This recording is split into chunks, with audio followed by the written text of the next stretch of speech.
Mira and Harper Audio present Before We Were Strangers by Brenda Novak, performed by Anne-Marie Gideon.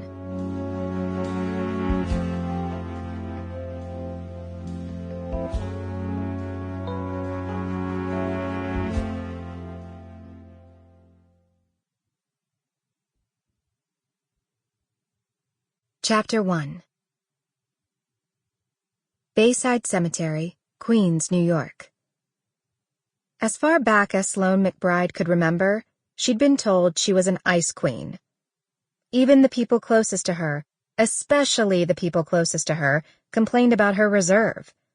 Her height, her physical appearance, and her vocation didn't make her any more approachable, so what served her well professionally worked against her personally.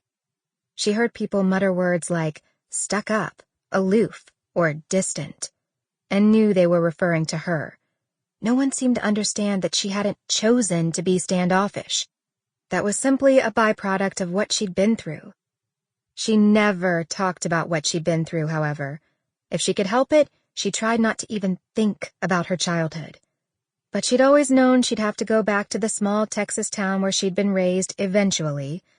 And now that Clyde was gone, she didn't feel as though she could continue running from the past.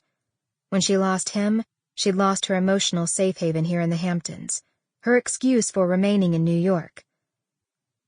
"God, I'm going to miss you," she whispered, and squatted as gracefully as she could in her black dress and heels to rearrange some of the flowers decorating his grave. Everyone who'd known him had lost a friend, and his funeral, which had packed the church to overflowing, proved it. But no one would feel the loss of his presence more than she would. He'd taken her under his wing from almost the first moment they'd met, when she was barely 18, and he'd never tried to change her, never criticized her either. He'd just accepted her for who she was. Whenever she withdrew from one of his many parties, he'd often come find her, but he wouldn't drag her back to the crowd she'd left. He'd simply squeeze her hand and say, "What are you thinking about?" Sometimes she'd tell him, and sometimes she wouldn't, but he never pressed her regardless. That was one of the things she'd loved about him. He'd say, "Still waters run deep," or something else that gave her permission to be comfortable in her own skin. And then he'd return to his other friends, where he would continue to talk and laugh until late in the night, simply winking at her if she happened to come into the room again. She wasn't ready to leave the cemetery, to leave him. Forever was much too long a walk to take without him.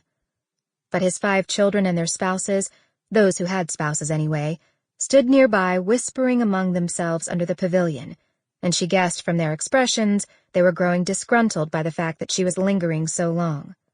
They'd never approved of her relationship with their father. At the funeral, she'd heard Camille, the youngest, murmur to a family friend, "They had to have been sleeping together. He was so devoted to her. I got the impression he loved her as much as me or any of the rest of us children." Of course they were sleeping together, the friend had agreed. Sloane had been tempted to inform them otherwise. Instead, she'd slid her sunglasses up higher on the bridge of her nose and tried to ignore them, along with all the other people who were, no doubt, speculating about the same thing. Chances were they wouldn't believe her even if she told them, but she hadn't been the younger woman trying to take advantage of the rich older man. Yes, there had been 20 years between her and Clyde, and yes, they'd been very close. He'd been her friend, her confidant, her mentor, her modeling agent, and even her landlord.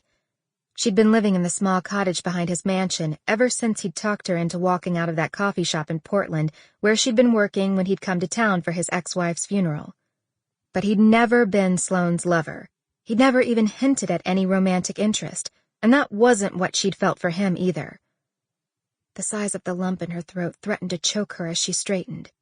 But she had a lot to do, couldn't focus on the loss or the pain. She'd survived thus far in life by always looking forward, never back, and the next few days would be busy. She had to pack up her belongings and move.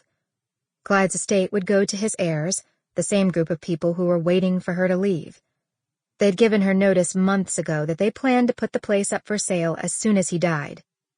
She gripped her purse a bit tighter with her left hand while turning so that she could wave with her Sample complete. Ready to continue?